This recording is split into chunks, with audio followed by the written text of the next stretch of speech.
In this video, I will show you how to explore the realm using the scratch-off map and the storybook, and how to perform trials using the sphere cards. Let's look at the scratch-off map. Our dwarven scouts set out from the Stronghold. We have 2 arrows indicating that we can move west or north from here. So let's head north and reveal the adjacent area above. We can see 2 chapter numbers here. The one with an exclamation mark means we must read it when we arrive here for the first time. We'll read the second one when we come here subsequent times. So let's open the storybook and read chapter 10. We need to follow the story until book tells us that we can use map again.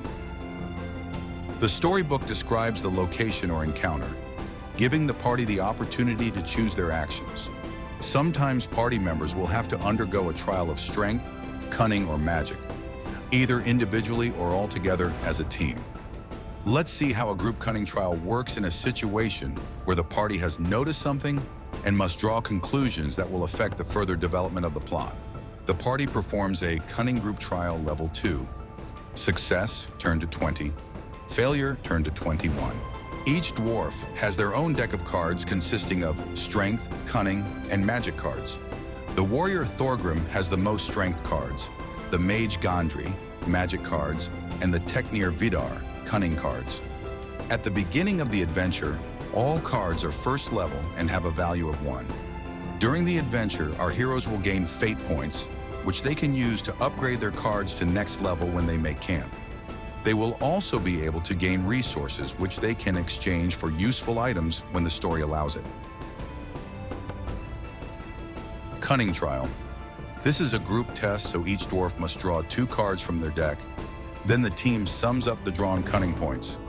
A level 2 test means that they must obtain 2 or more cunning points in total for the test to be successful.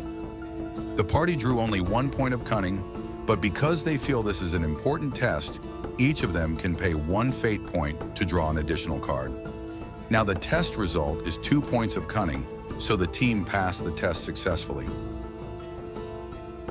The dwarf who drew the most cunning points receives 1 fate point. Now the situation or encounter continues. When it ends, the storybook will tell us to take the map and move on. Let's take a look at the map again. The arrows show that we can go to any direction. Let go east and uncover area to the right. It looks like a valley. Let's take a book and read chapter 25. The dwarves decided to descend down the steep, rocky slope into the shadowy valley. Each dwarf performs an individual strength trial level 1. In case of failure, the hero falls on the steep slope and tumbles down. The dwarf loses 1 resource, and if they have no resources, they lose 1 fate point.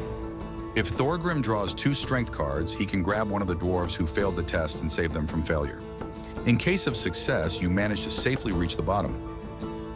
Let's undertake strength trial. Each dwarf must separately undergo a strength trial level 1. This means each must draw 2 cards, and if the total strength result is 1 or more, the dwarf has passed the trial successfully. Otherwise, he will suffer the consequences of failure. Let's start with Thorgrim. He drew 2 strength points, so he passed the trial, and additionally, he will be able to help one of his friends. Now Gandry. He drew 1 strength point, success, and finally Vidar. He failed, but Thorgrim saved him, so everyone reached the bottom of the valley without harm. Now the situation or encounter continues. When it ends, the storybook will tell us to take the map and move on. I hope I clearly presented the gameplay, exploring the Stronghold surroundings and undergoing trials. To learn more about the combat mechanics, watch our next video presenting battle maps. Follow the project on Kickstarter and become part of the Stormweaver Stronghold community.